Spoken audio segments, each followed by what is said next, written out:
गोत्र कहते देहि स्थिमां सुरुदुरी विमतिं तेजत्वं जाया सुतादिषु सदा ममतां विमुंचो।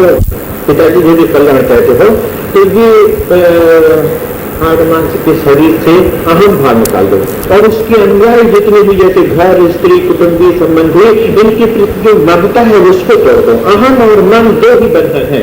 अहम मैं हूँ, मेरा शरीर है, मैं हूँ, शरीर को ही मैं हूँ। तो कहीं जाता है आवाज आती कौन, तो बोलता है मैं।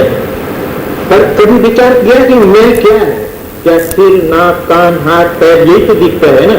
तो आपका तात्पर्य किससे है? आप क्या है? आंख है कि नाक है कि कान है, हाथ पैर क्या है? कभी विचार शायद किया नहीं है। वास्तव में मैं का अर्थ होता है आत्मा। शरीर इंद्रिय अंतःकरण के अंदर चेतन शक्ति जो है आत्मा, उसी का अर्थ है मैं। क्योंकि वहां तक कोई जा नहीं पाते। ये जो दिखता है स्थूल शरीर, इसी को कहते मैं हूँ, क्या करना गलत है।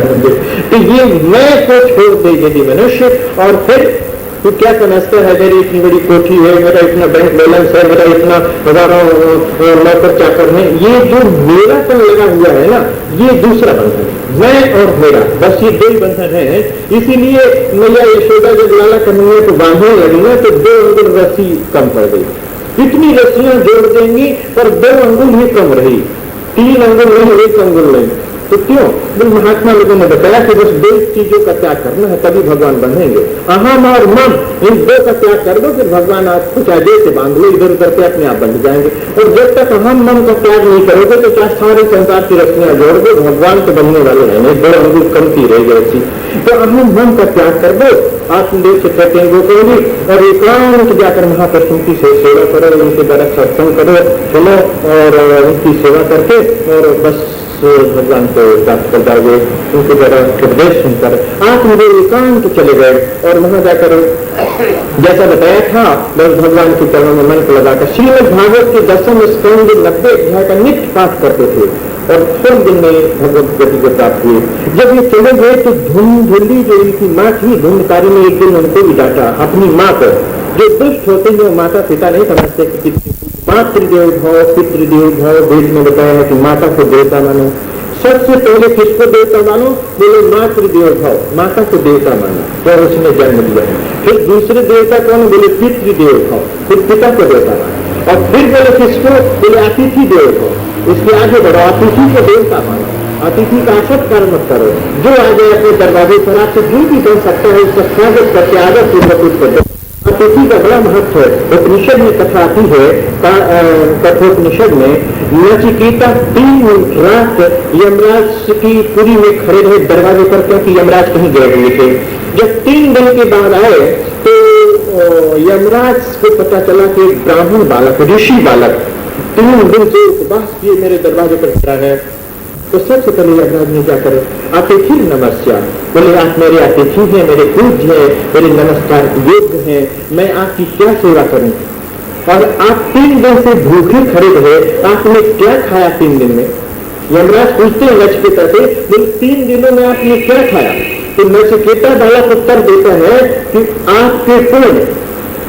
मैंने 3 दिन में क्या खाया? बोले आपके संचित पुण्य खाए मैंने 3 दिन में। क्योंकि भूखा प्यासा आपके दरवाजे पर खड़ा, मेरा सत्कार नहीं हुआ तो मैं भूखा नहीं रहा, मैं आपके पुण्य खाता रहा, 3 दिन तक क्यों खाया? तो ये केवल यमराज की और नचिकेता की बात नहीं, आप सबकी है। आपके दरवाजे से अतिथि यदि लौट जाता है, रोज रोज जो परेशान करते हैं अतिथि नहीं है। अतिथि का अर्थ होता है, मनुस्मृति में बताया है कि जिसकी तिथि न हो आने की, कोई सूचना न हो, अचानक दरवाजे पर आकर खड़ा हो जाए, कोई भी हो, आपसे कोई याचना करता है, आप समर्थ है तो उसे अवश्य दीजिए, क्योंकि पता नहीं किस रूप में न जाने कौन आया हुआ है, उसका नाम अतिथि है। यदि आपके यहाँ से विमुख लौट जाएगा तो वो विमुख नहीं लौटेगा। आप थोड़ी सी बचत करेंगे, 1 रुपया बोली थी तो आपको नजारे कितने जन्मों से पुण्य लेकर चला जाएगा, इसलिए कभी विमुख नहीं लौटाना चाहिए। इसलिए तीसरा देवता कौन है? अतिथि देव भव। इन 3 देवताओं के बाद फिर आचार्य देव भव। आचार्य को तो ये तो संसार तक सीमित है, इसके बाद आचार्य की कोटि आती है भगवान की ओर ले चलने की, तो फिर आचार्य को अपने देवता मानो, अर्थात गुरु को अपना देवता मानो। तो इस तरह ये जो आत्मदेव है, इस तरह महापुरुषों के संसर्ग से भगवान को, हाँ, तो धुंधकारी ने अपनी माँ धुंधली को जिसे देवता माने को शास्त्र आदेश देता है, उसको बोले कि हमेशा लगते न चेत, यदि तुम मुझे धन नहीं दोगी तो अभी पैरों से तुम्हें मार मार कर ठीक करूंगा। ऐसा कहकर चला गया। धुंधली ने सोचा कि मेरे पास धन तो है नहीं, यदि नहीं दूंगी तो ये दुष्ट मुझे सताएगा, तो एकांत में कहीं कुएं में गिरकर आत्महत्या कर ली, अर्थात इनकी मृत्यु हो गई। अब ये स्वतंत्र हो गया। जब गोकर्ण को पता चला कि पिताजी तो चले ही गए, माँ की भी मृत्यु हो गई, तो बोले यहाँ कोई नहीं है, एकांत तीर्थ पर्यटन के बहाने कहीं निकल गए वहां पे। धुंधकारी स्वतंत्र हो गया, कोई अंक से इसके ऊपर रहा नहीं, तो उन 5 वेश्याओं को लेकर अपने यहाँ रख दिया। दिन रात अन्याय पूर्वक धन अर्जन करके उनको प्रसन्न करता रहता। मनुष्य अपनी विषय वासनाओं को पूर्ण करने के लिए न जाने क्या क्या अनर्थ करता रहता है, ये धुंधकारी का मतलब होता है। तो एक दिन महाराज इन वेश्याओं ने कहा कि भाई हमें बहुत सा धन ला कर दो। किसी राजा की इसने चोरी की, बहुत सा धन वस्त्र आभूषण लाकर रखा रात्रि के समय और सो गया। वेश्याओं ने विचार किया कि ये नित्य चोरी करता है, तो चौजन करो के संदेशम, राजा को पता चल जाएगा तो धन भी ले लेगा, इसको भी मार देगा, तो क्यों न हमें इस धन की सुरक्षा के लिए इसे मार दे। तो उस सोए धुंधकारी को रस्सियों से बांध दिया। जब इसकी मृत्यु नहीं हुई तो जलती हुई लकड़ी इसके मुख में फंसी तो इसकी मृत्यु हो गई। और धन लेकर वेश्याएं कहीं चली गई, वो तो स्वतंत्र होती हैं। तो महाराज इस तरह इसकी मृत्यु हो गई। ये प्रेत बना। गोकर्ण को किसी तीर्थ में पता चला, गया ने श्राद्ध पुण्य किया, किंतु फिर भी इसकी मृत्यु नहीं हुई। पर्यटन करते हुए एक दिन अपने उसी नगर गांव में आए। ये इतना घोर पिशाच बना, भूत बना, प्रेत बना कि इसके डर के मारे पूरा शहर उजाड़ हो गया, एकदम खड़ेर हो गया। गोकर्ण जानते थे कि यही मेरा घर था, तो आकर वहीं रात्रि के समय अपना आसन घास फूस हटाकर लगा दिया, तो ज्ञान का भजन करने लगे। एक प्रेत जो भयंकर बनकर सबको डरवाता था वहां आया और अनेक प्रकार का अपना शरीर दिखाने लगा। कहीं मेष बन जाता है, कहीं हाथी बन जाता है, कहीं पुरुष बन जाता है, कहीं अग्नि बन जाता है, कहीं इंद्र बन जाता है। इस तरह गोकर्ण को डरवाने लगा। प्रेत डरवाने के लिए ऐसा नहीं करता। प्रेत योनि में क्षण क्षण परिणाम होता ही है, जो क्षण क्षण में जीने और मरने का कष्ट भोगना पड़ता है। धुंधकारी की अवस्था देखकर इस प्रेत की गोकर्ण डरे नहीं समझते कि कोई पापी है। अपने कमंडलू का जल लेकर मंत्र पर जब उसके ऊपर छींटा मारे तो बोलने की शक्ति इसमें आ गई। गोकर्ण ने पूछा कि भाई तुम कौन हो, काफी कौन हो? तो इसने कहा कि हम भ्राता तू दिव्य, मैं आपका भैया हूँ। कौन? वही धुंधकारी। वो बोले कि तुम्हारी क्या बेदशा हुई? बोले बस अपने कर्मों के द्वारा ही इस गति को मैं प्राप्त हुआ हूँ, सारा इतिहास अपने बता दिया। बोले इस तरह मैं वेश्याओं के द्वारा मार दिया गया हूँ। अब आप यद्यपि मेरे में ऐसा कोई गुण तो नहीं है, किंतु क्योंकि मैं आपका भाई हूँ, ये संबंध जुड़ा हुआ है, बस इसी संबंध को लेकर अपने गया के साथ मेरा उद्धार कीजिए। गोकर्ण जी ने पूछा कि मैंने गया में श्राद्ध पिंड दिया है, तो तुम्हारा क्यों न उद्धार हुआ? तो बोले आप चाहे एक श्राद्ध नहीं, 100 श्राद्ध, गया श्राद्ध क्षति ना पी, आप सैकड़ों श्राद्ध कुंड के वहां दीजिए, श्राद्ध कीजिए, तो भी मेरा उद्धार नहीं होगा। धुंधकारी की बातें सुनकर गोकर्ण बोले कि हे प्रेत, तुम जहाँ कहीं रहते हो रहो, आज रात्रि में विचार कर मैं कोई न कोई उपाय सोचूंगा। गया में सैकड़ों श्राद्धों की अपेक्षा प्रेत देने से मुक्ति का श्रेष्ठ साधन कौन हो सकता है, ये बात मैं सोच कर बताऊंगा। प्रातःकाल होते ही सबको पता चला, सभा करने में गोकर्ण से गोकर्ण ने रात्रि का सब वृत्तांत बताया। बड़े बड़े विद्वानों ने भी विचार करके ये निर्णय नहीं कर पाए कि भाई कैसे उद्धार हो। सूर्य भगवान का स्पर्धन किया गोकर्ण जी ने। मंत्र करकर महाराज इतने तपस्वी थे, ज्ञानी थे, शक्तिशाली थे, उन्होंने सूर्य रथ को रख लिया और बोले सिद्धि नवो जगत साक्षम गृह में मुक्त हेतु आप साक्षात जगत के साथ परमात्मा को यदि साक्षात देखना हो तो सूर्य भगवान के दर्शन कर लो। नमस्कार प्रिय भानुओं, जो सूर्य है केवल नमस्कार के प्रिय है, आपका कुछ लेंगे नहीं। प्रातः काल और सायं काल आप नित्य सूर्य भगवान को प्रणाम कीजिए, तो उसका अर्थ होगा जैसे आप साक्षात भगवान को प्रणाम करते हैं। इस तरह मैंने उन्हें प्रणाम करके पूछा कि आप बताइए कि इसका उद्धार कैसे होगा। सूर्य भगवान मेघनाथ गंभीर वाणी में वहां से आकाश से गोकर्ण जी को बताते हैं कि सप्ताह से मुक्ति होगी, श्रीमद् भागवतान मुक्ति, श्रीमद् भागवत सप्ताह से ही मुक्ति होगी और कोई दूसरा साधन नहीं है। सूर्य भगवान आगे चले गए और निश्चय गोकर्ण ने किया सप्ताह सुनाने का। बड़ा सुंदर मंडप बनाया जैसा आप देख रहे हैं, और बस गोकर्ण जी उस कथा व्यास मंडप पर विराजमान हुए। तो जितने भी अपना कल्याण करने वाले थे, सब ऋषि मुनि और भी लीले लंगड़े, सब जितने दुरात्मा थे जो अपना उद्धार करना चाहते, सब कथा सुनने के लिए इकट्ठे हुए। ये प्रेत भी आ गया। पहला दिन था, संयोग की बात, एक कोई बांस स्वाभाविक किसी ने गाड़ा नहीं था, ऐसे गिरा हुआ था, पोला बांस था, 7 जिसमें गांठें थी। पहले बताया कि आत्मा ही बुरे कर्म करके प्रेत बनता है, इसी का जीवा पापी आत्मा का ही नाम प्रेत है। तो ये 7 गांठों के बांस में आकर बैठ गया। 7 गांठें कौन है? बोले कि ये काम, क्रोध, लोभ, मोह, मद, मत्सर और आदिदेश, अविद्या, ये 5 ग्रंथियां हैं उस बांस की, ऐसा समझना चाहिए। तो उसमें आकर बैठ गया। जब पहले दिन की कथा समाप्त हुई, उसमें क्यों बैठा? बोले प्रेत की योनि इतनी अनस्थिर होती है, चंचल होती है कि कहीं रुक नहीं सकता, तो इसलिए उसमें घुस कर बैठ गया। एक दिन की कथा सुनी, सायंकाल एक गांठ चक्कर से फूट गई, दूसरे दिन दूसरी, तीसरे दिन तीसरी, 7वें दिन वो बांस जो था उसके 2 भाग हो गए। उसमें से दिव्य पुरुष निकला, दिव्य मालांबर, दिव्य मालाएं धारण की हुए, श्याम वरण पीतांबरधारी, चतुर्भुज जैसे भगवान के पार्षद होते हैं।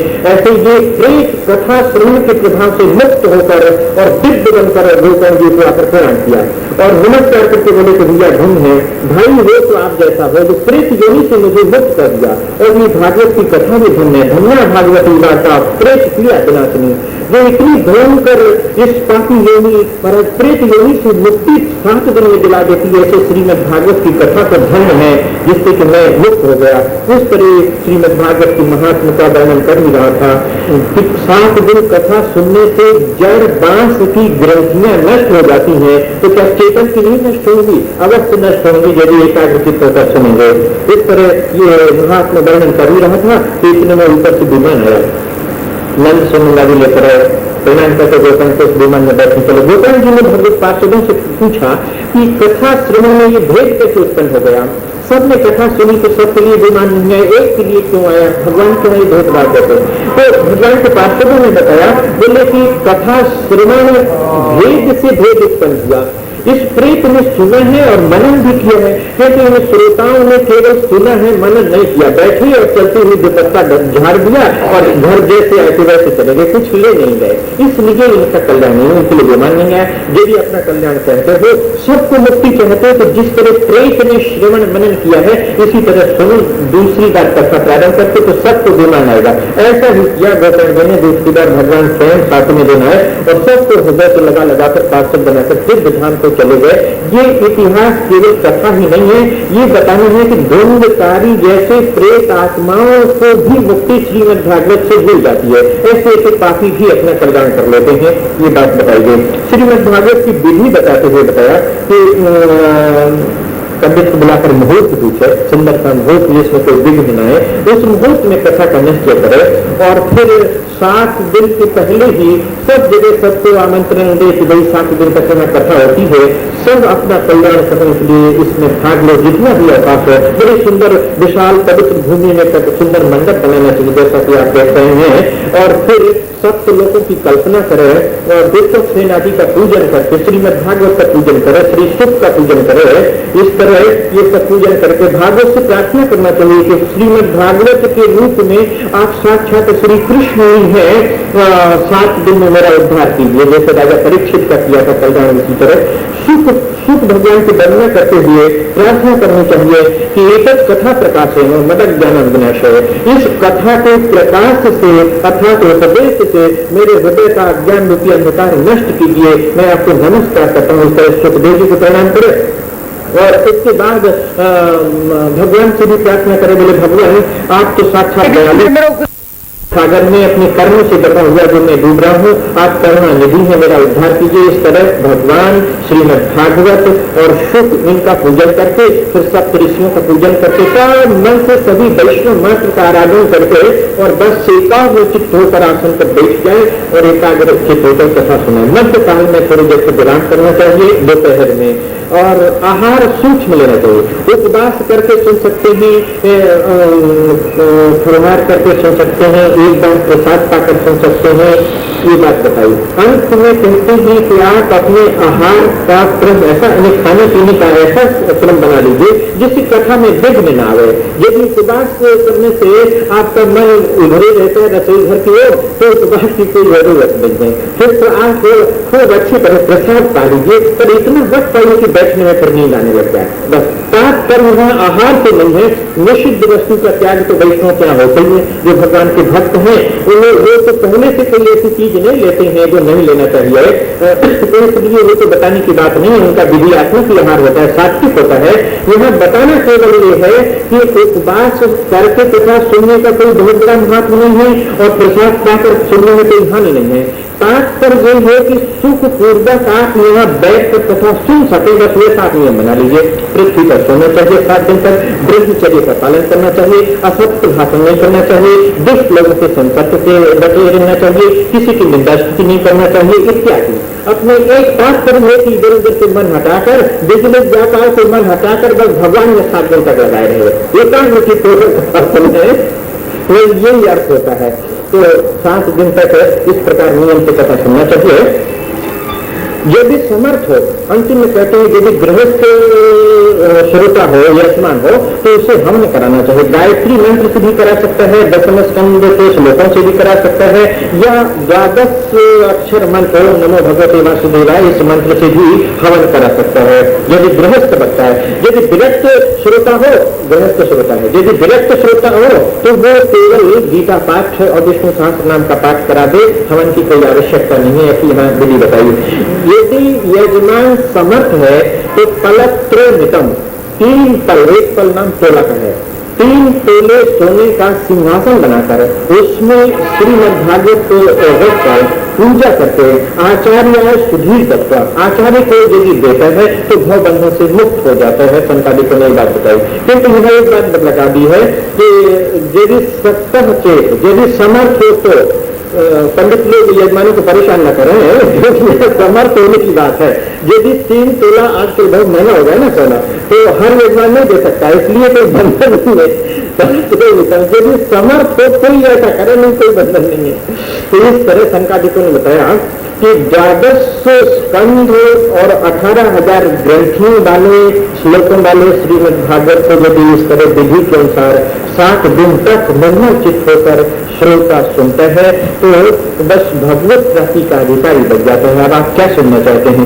देवऋषि नारद जी बोले कि भगवान बस मैं यही जानना सुनना चाहता था कि ज्ञान वैराग्य स्वस्थ हो जाए, युवा हो जाए, भक्ति देवी का कष्ट दूर हो जाए, ये तीनों सुखी हो जाए। क्योंकि ज्ञान वैराग्य भक्ति ये दुर्बल दुखी रहेंगे तो संसार में कोई सुखी नहीं रह सकता है। ये सुखी रहेंगे तो सब सुखी रहेंगे, तो ये तीनों सुखी हो गए, सब भक्तों के चित्त में विराजमान हो गए, भगवान का अनुभव होने लगा। अब बस मैं कुछ नहीं सुनना चाहता। देवऋषि नारद जी ने संकादिकों का पूजन किया, सब मिलकर जितने वहां सब आए थे बड़े प्रेम से भगवान का नाम संकीर्तन किया, और यहाँ तो बताया कि नाम संकीर्तन किया तो भगवान से भी नहीं भागे, वो भी बीच में कूद कर नाचने लगे, बड़े प्रसन्न हुए, बड़ी देर का संकीर्तन हुआ।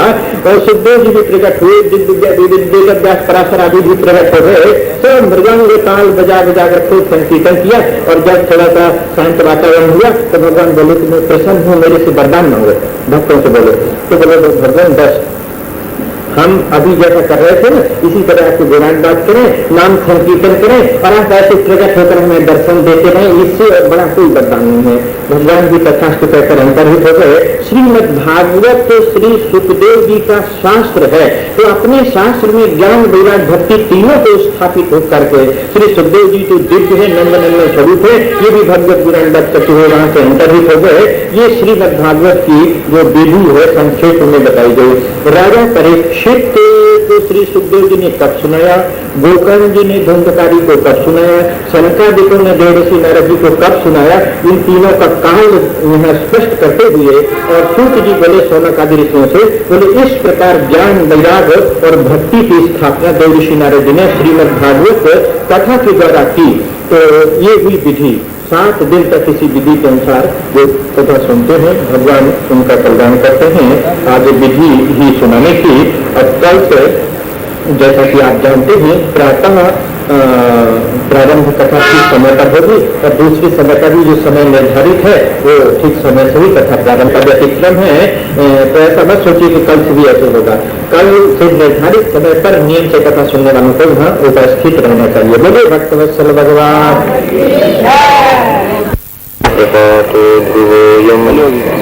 सकल कुशल पात्रं ब्रह्मपुत्रं नतोऽस्मि लक्ष्मीनाथ समारम्भां नाथयामनमध्यमाम् स्मदाचार्यपर्यन्तां वन्दे गुरुपरम्पराम् वन्दे वेदान्तकरगुरु शाङ्करकरन्दकम् रामानुजार्यमार्याणां चूडोमुनिमहर्निशम्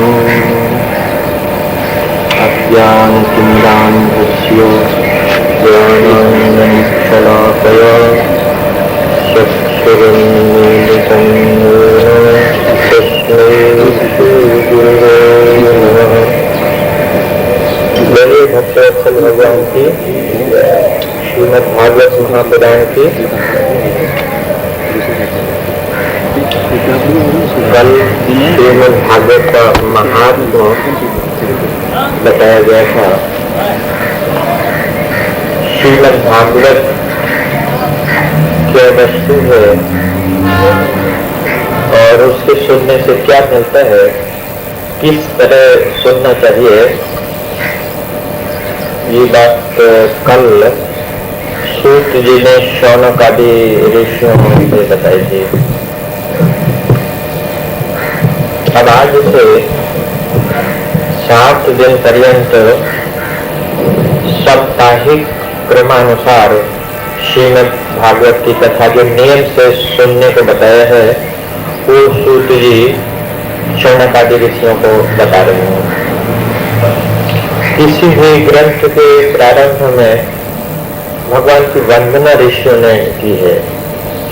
तो श्रीमद् भागवत के प्रारंभ में भी भागवत के रचयिता वेद व्यास जी ने मंगला शासन किया है, मंगलाचरण किया है, भगवान के चरणों में प्रणाम किया है।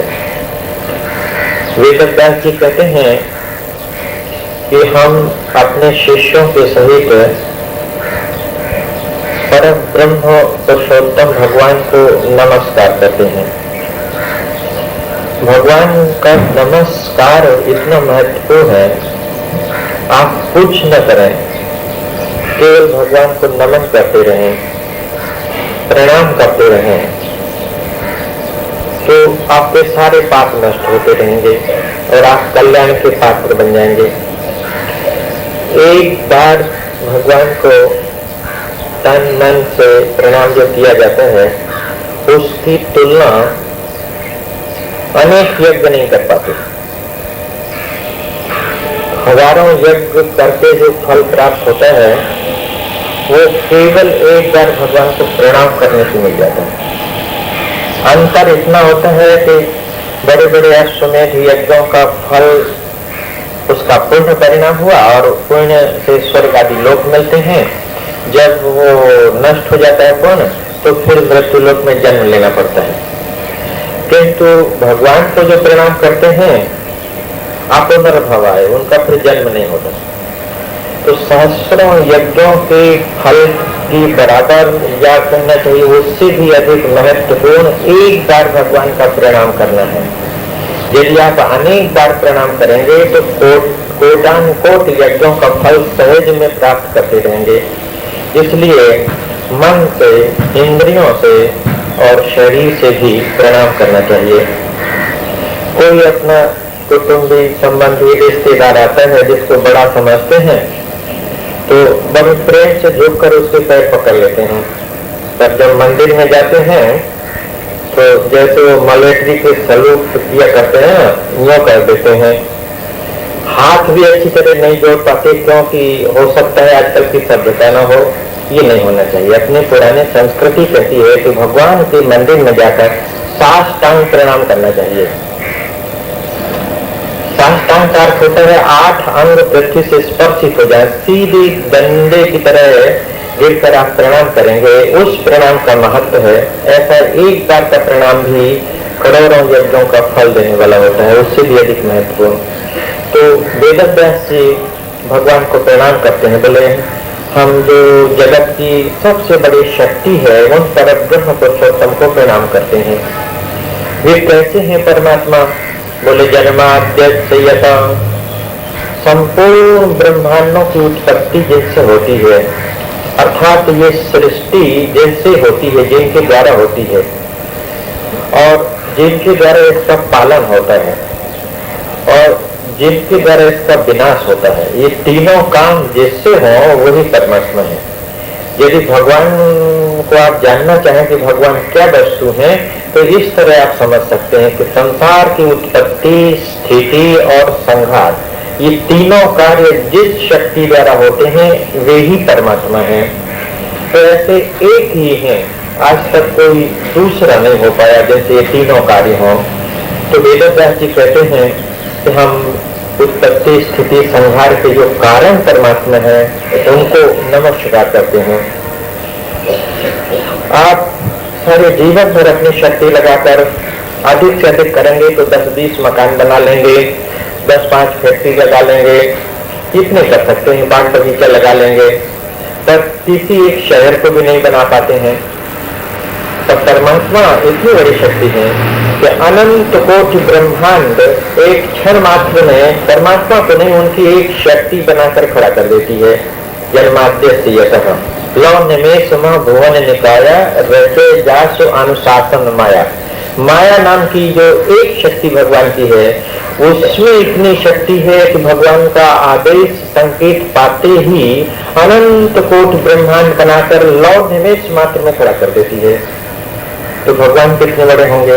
तो इतनी बड़ी शक्ति जो है उनको हम नमस्कार करते हैं। सृष्टि कार्य और कोई दूसरा नहीं कर सकता है। जो भगवान को नहीं मानते हैं उनसे पूछा जाए कि भाई ये सब कौन बनाता है, तो वे परस्पर के मिश्रण से, जैसे कोई गोबर आदि कोई ऐसी वस्तु मिलाकर रख दो तो उससे कीड़े प्रकट हो जाते हैं, इसी तरह से यही कहेंगे कि आपस के टकराव से, दो वस्तुओं के टकराव से और कोई एक तीसरी चीज पैदा हो जाती है। पर ये बचपन की बातें हैं, लड़कपन की। बहुत जैसे छोटे बच्चे होते हैं ना, बिना समझ के चाहे जो बोलते रहते हैं, उनका कोई महत्व नहीं होता। इसी तरह ये सृष्टि कार्य और किसी से हो नहीं सकता, ये आपस में शक्तियों के टकराव का ये परिणाम नहीं है, इसके रचयिता साक्षात भगवान है। पालनकारी भी कोई नहीं कर सकता है। जब अकाल पड़ जाता है कहीं अनावृष्टि, कहीं अतिवृष्टि से, तो सब भूखों मरने लगते हैं। बड़ी बड़ी शक्तियां भी जो समझी जाती हैं वो भी उसे पूरा नहीं कर पाते। भगवान कितने बड़े हैं कि न जाने कितने ब्रह्मांडों का पालन पोषण कर रहे हैं, सबको भगवान आहार देते हैं, कोई भी भूखा नहीं रह जाता, भगवान सबको देते हैं। तो पालन शक्ति भी भगवान में ही है, जो पालन करते हैं वे परमात्मा है। एक बार श्री जी को संदेह हुआ, लक्ष्मी जी को, बोले भगवान बहुत बड़ी सृष्टि है, आप क्या सबको भोजन देते हैं? बोले हाँ, पहले सबको मैं प्रसाद पवा देता हूँ, उसके बाद तुम्हारे यहाँ बैठकर प्रसाद पाता हूँ। तो श्री जी को संदेह हुआ कि इतने छोटे छोटे जीव हैं, न जाने कितनी अनंत है, भगवान सबको कैसे पढ़ाते होंगे। तो एक दिन परीक्षा लेने की बात सुनी, छोटी सी चेटी पकड़कर एक डिब्बा में बंद करके अपने साड़ी में बांधकर उसको छुपा लिया। बोले देखो भगवान ऐसे कैसे खिलाते हैं। तो जब भगवान प्रसाद पाने बैठे तो श्री जी बोले कि भगवान सबको आप प्रसाद पवाकर प्रसाद पा रहे हैं? बोले हाँ, सबको पवा चुका, अब बाद में मैं पाता हूँ। तो श्री जी बोले महाराज ठहर जाइए।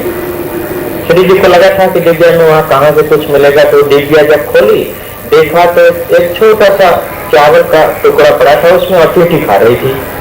तो श्री जी एकदम बड़े आश्चर्य में बोले भगवान ये क्या हुआ?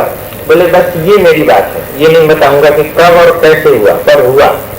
तुमने तो बंद कर लिया था किंतु मैंने इसको भी वहां पहुंचा दिया, ये मेरा काम है। इसीलिए तो भगवान का नाम है विश्वम्भर, विश्वम भरत ही विश्वम्भर। संपूर्ण विश्व का अनंत कोटि ब्रह्मांडों का जो भरण पोषण करें वे परमात्मा है। तो पालन कार्य जिससे हो वे परमात्मा है। भगवान चोर को भी भोजन देते हैं, डाकू को भी देते हैं, कसाई को भी देते हैं, पापी को भी देते हैं, साधु को भी देते हैं, सब किसी को एक नाली में पड़े हुए कीड़े को भी उसके अमृत आहार देते हैं, उसमें भेदभाव नहीं रखते, सबका पालन पोषण करते हैं। रही बात कर्मों की, तो वो अलग व्यवस्था है, अपने अपने कर्मों का फल मिलेगा। पर भगवान किसी को भूखा नहीं मारते। घर में कोई अपराध करता है, बोले इसको खाने को मत दो, तो नहीं देते, पर भगवान ऐसा नहीं करते।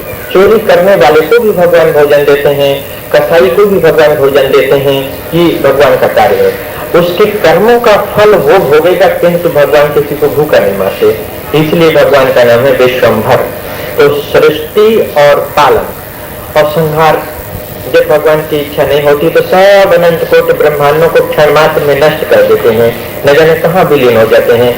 एक छोटी सी फूस की झोपड़ी बनाते हैं तो उसको नष्ट करने में, बनाकर झोपड़ी खड़ी हो जाए और कोई कहे कि इसमें आग लगा दो, तो क्या प्रेम से लगा सकेंगे? नहीं लगाई जाएगी, कष्ट होगा कि हमने बनाया कैसे लगा दें। और जब झोपड़ी जलेगी तो हम भी जलेंगे, अर्थात दुख होगा। किंतु भगवान इतने महान हैं और इतने निरपेक्ष हैं कि अनंत कोटि ब्रह्मांडों को बनाकर और संहार के समय क्षण मात्र में यूं ही मिटा देते हैं। न कोई दुख होता है, न कोई परिश्रम पड़ता है, न कोई लगाव। इतने विरक्त हैं भगवान। इसीलिए तो बताया कि भगवान किसको कहते हैं? वैराग और ज्ञान मूर्तिमान जिनमें नित्य निवास करे वे भगवान है।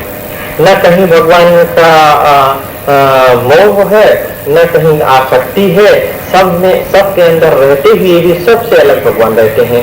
इसीलिए भगवान के भक्त भगवान का अनुकरण करके वे भी निरपेक्ष बन जाते हैं।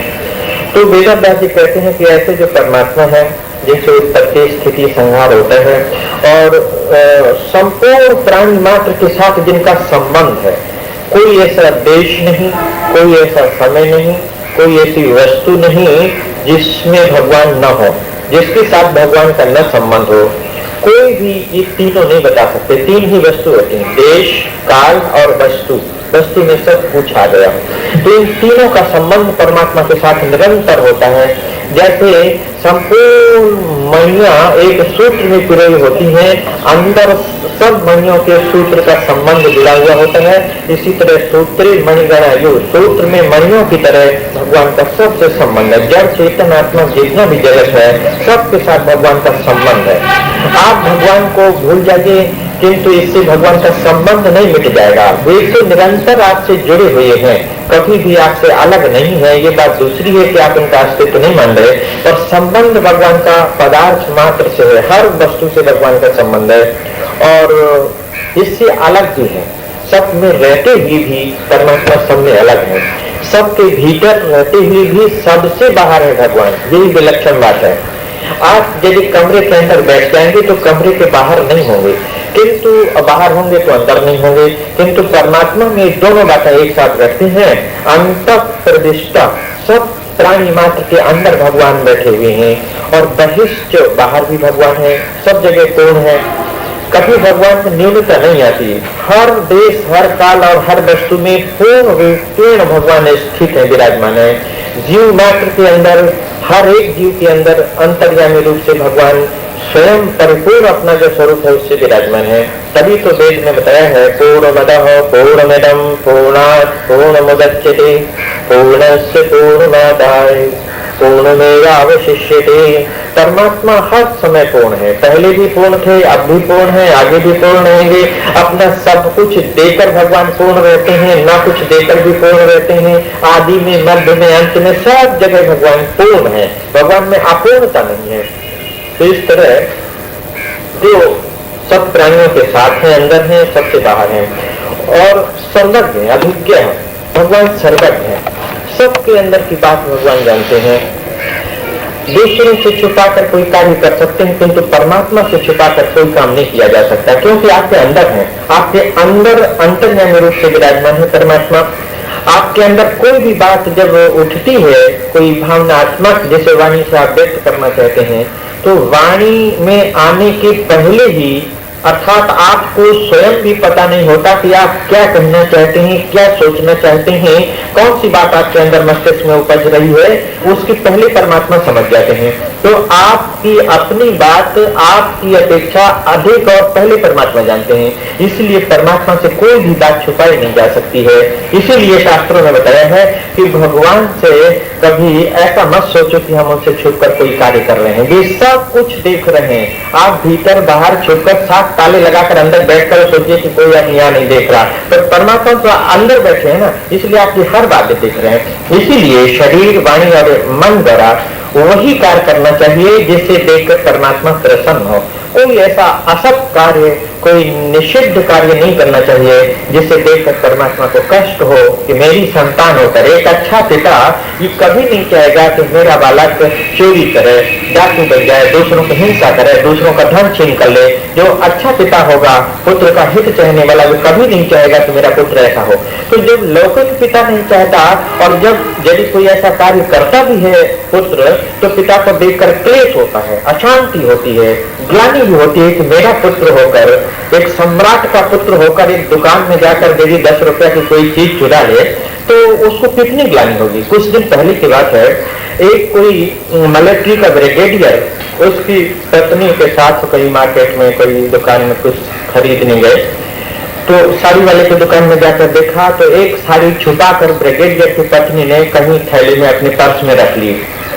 चलने लगी, उससे पता था कि दुकानदार ने नहीं देखा, किंतु दुकानदारों की दृष्टि तो बड़ी इधर उधर होती है ना, जब न देखे तो रोज एक दो साड़ी निकल कर दुकान ही खाली हो सकती है। तो उसकी दृष्टि उसमें पड़ गई थी। जब चलने लगी तो उसने कहा, बहन जी वो साड़ी के पैसे आपने नहीं दिए। जब ब्रिगेडियर को पता चला कि साड़ी इसने चुरा कर रख ली है तो साड़ी तो दे दी, पर वहां से आकर पिस्तौल रखे था तो रास्ते में ही गोली मार ली, अपनी आत्महत्या कर ली। इसलिए बोले उसी ग्लानि ने उससे बर्दाश्त हुई कि ब्रिगेडियर की पत्नी होकर और दुकान में साड़ी की चोरी करे, तो उसने आत्महत्या कर ली। तो ये तो हुआ दृष्टांत। तो आप सोचिए, जब लोक में एक सामान्य प्रतिष्ठापन्न व्यक्ति वो नहीं चाहता कि मुझसे संबंधित मेरा कोई व्यक्ति और कोई एक गलत कार्य करे, तो उससे सहन नहीं होता, तो क्या परमात्मा से सहन होगा? आपके जो सब कुछ है, माता है, पिता है, रक्षक है, स्वामी है, आश्रय है, आधार है, अंतर्यामी है, सब कुछ है, जिनकी आप संतान है। सर्वे वही अमृतस्य पुत्रा।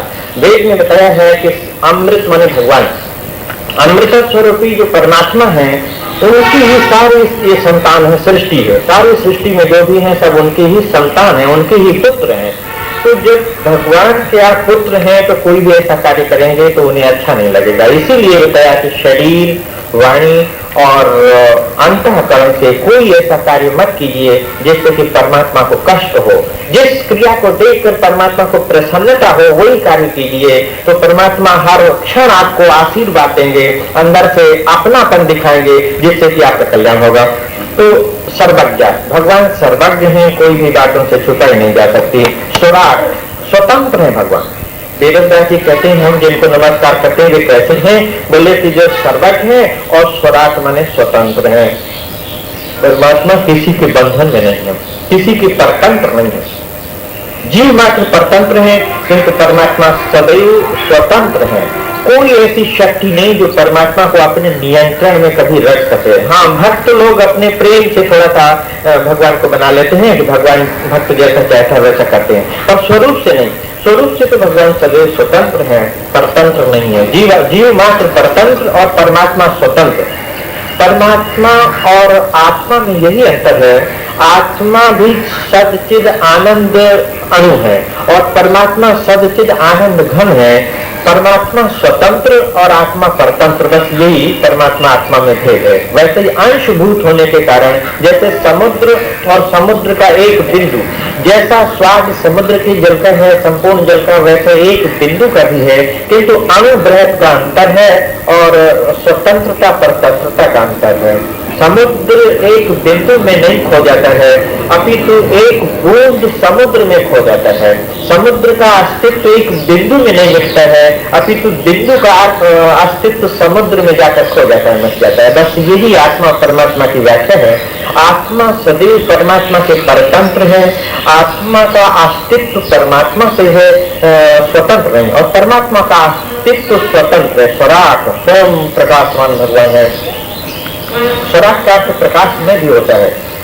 ये सूर्य, चंद्रमा, तारागण, विद्युत, अग्नि आदि का कोई प्रकाश परमात्मा के वहां नहीं है। परमात्मा के द्वारा ही इन सबको प्रकाश मिलता है। उपनिषद में बताया है कि ये सारा जगत उन्हीं परमात्मा के प्रकाश से प्रकाशित है। ये न सूर्य न तत्र सूर्यो भाति न चंद्र तारकम नेमा विद्युता कुतोयम अग्नि तमेव भांत मन भाति सर्वम तत्सवासा सर्वमिदं विभाति।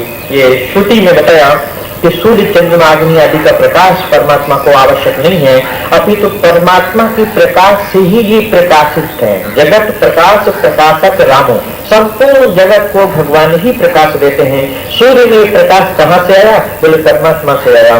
चंद्रमा में प्रकाश कहाँ से आया? बोले परमात्मा से। अग्नि में दाहकत्व शक्ति कहाँ से आई? तो बोले परमात्मा से आई। इसी तरह विद्युत आदि में जो भी तेज चमक है वो सब की सब परमात्मा की दी हुई शक्ति है। उन्हीं का एक छोटा सा परमाणुभूत अंशभूत प्रकाश है। तो इस तरह भगवान परम प्रकाश में है, दिव्य है। जहाँ इसीलिए तो गीता में अर्जुन को जब भगवान ने विराट रूप दिखाया तो अर्जुन की आंखें नहीं टिक सकी, इतना प्रकाश था। दिव्य चक्षु देने पर भी अर्जुन स्तुति करते हुए कहते हैं कि भगवान मैं आपके स्वरूप को इतना प्रकाश में देख रहा हूँ कि करोड़ों सूर्य, सहस्रों और लाखों करोड़ों सूर्य एक साथ आकाश में उदित हो जाएं और उनका जो प्रकाश होगा वो भी तुलना नहीं कर जाएगा। आप इतने महान और प्रकाश में हैं। तो भगवान कहते हैं स्वराट, अपने संकल्प मात्र से ब्रह्मा जी के हृदय में चारों वेदों का भगवान ने प्रकाश किया। ब्रह्मा जी उत्पन्न हुए, इन्हें कोई ज्ञान नहीं था, तो इन्हीं परमात्मा ने अंदर से संकल्प किया इनके अंदर कि इनके मुख से चारों वेद उत्पन्न हो जाएं। तो ब्रह्मा जी के चारों मुखों से ऋग, यजुर, साम और अथर्व, ये चारों वेद उत्पन्न हो गए। वेद ही संपूर्ण सृष्टि का आधार है। वेद अपौरुषेय है, किसी ने बनाया नहीं। परमात्मा ने अपने संकल्प मात्र से ब्रह्मा जी के चारों मुखों से चारों वेद उत्पन्न किए, किसी ने लिखा नहीं। तभी तो वेद सर्व विजयी हैं। और जितने भी ग्रंथ हैं किसी भी सिद्धांत के, वो अमुक अमुक व्यक्ति के लिखे हुए हैं। किसी का उद्गम कहीं से है, कभी किसी ने किसी के द्वारा लिखा गया। तो इस तरह आप अपौरुषेयत्व होने के कारण सभी सिद्धांतों का आदि है। किंतु वेद अपौरुषेय है, इसे किसी पुरुष ने नहीं बनाया। ये तो परमात्मा के श्वासभूत हैं, सहज हैं, भगवत रूप ही कहना चाहिए। कब से है? बोले जब से परमात्मा है। जैसे कोई पूछे कि आपका श्वास कब से है, तो आप ये कहेंगे जब से मैं हूँ, जब से मेरा अस्तित्व है। और आप कब से हैं? तो बोले जब से मेरा श्वास है। जब शरीर और श्वास का इतना संबंध है, अभिन्न है, कौन पहले ये नहीं कहा जा सकता, दोनों का सम अस्तित्व है। इसी तरह वेद कब से हैं? बोले जब से परमात्मा है। और परमात्मा कब से है?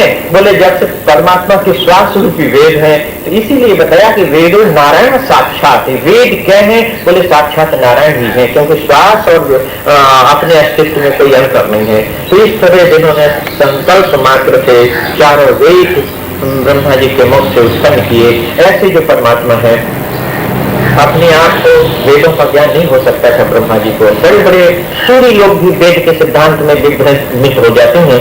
ऐसे वेद का उपदेश जिन्होंने ब्रह्मा जी को किया, संपूर्ण संसार जिनके स्वरूप में असत्य है। ये संसार क्या है? बोले सत्य का कार्य है, परमात्मा का कार्य है। तो ये सत्य तो है, ये तो परिवर्तनशील है। जैसे एक बीज है, बीज बोते हैं तो अंकुर उत्पन्न होता है, पत्ते आते हैं, शाखा प्रशाखा बनकर एक बड़ा वृक्ष तैयार हो जाता है। फिर क्षीण पतझड़ होती है, शाखाएं टूटती हैं, लकड़ी सब टूट कर गल कर मिट्टी में मिल जाता है। तो ये है संसार का स्वरूप। फिर बीज वो तो फिर अंकुर उत्पन्न होता है। तो इस तरह परिवर्तनशीलता जो है निरंतर ये संसार में है, वैसे सत्य है। परमात्मा के स्वरूप में इसका कोई अस्तित्व नहीं है। परमात्मा का स्वरूप जैसे रामकृष्ण आदि रूप में जब भगवान अवतरित होते हैं, तो स्वामी रामानुजाचार्य ने अपने गीता भाष्य में लिखा कि अजह स्वस्वरूपम। उस समय भी परमात्मा अपने परमात्मापन को वहां रख कर नहीं आते हैं। त्रिपाद विभूति, गोलोक धाम, साकेत आदि लोकों में अपने परमात्मा स्वरूप को छोड़कर यहाँ रामकृष्ण आदि कोई मनुष्यवत बनकर आते हैं, ऐसी बात नहीं है। वो तो आकार होता है, पर वो संपूर्ण परमात्मा की शक्तियों से युक्त अवतार होता है। इसलिए भगवान श्री राम, श्री कृष्ण, नृसिंह और त्रिविक्रम अर्थात वामन, इन चारों अवतारों को पूर्ण ब्रह्म मानते हैं। तो इस तरह संसार जैसे स्वरूप में असत्य है और वैसे सत्य है जो जड़ चेतन से परे है। आत्मा और प्रकृति इन दोनों से जो विलक्षण है और दोनों के अंदर है, ऐसे परमात्मा को हम नमस्कार करते हैं। वेदव्यास जी ने इस प्रकार भगवान की वंदना की अपने शिष्यों के सही से। कोई भी कार्य भगवान की स्तुति प्रार्थना करके प्रारंभ हो करेंगे तो निर्विघ्न समाप्त होगा। अभी आप सबने प्रारंभ में आरती की, पहले पूजन हुआ और फिर आरती की, भगवान की स्तुति की।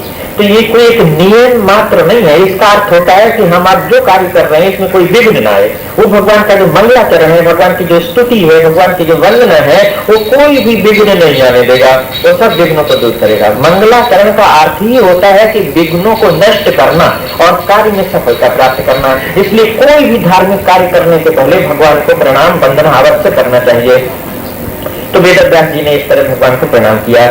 संपूर्ण जगत की उत्पत्ति स्थिति संहार जिनसे होता है, सबके साथ संबंध जिनका है और उनसे अलग भी है, स्वयं सर्वज्ञ है, स्वतंत्र है, प्रकाश में है, प्रेरणा मार्ग से ब्रह्मा जी के हृदय में चारों वेद जिन्होंने उत्पन्न किया, जिस वेद के सिद्धांत को ब्रह्मा आदि बड़े बड़े कवि अपने आप नहीं जान सकते। ये रजोगुण, तमोगुण, सतोगुण, त्रिगुण की सृष्टि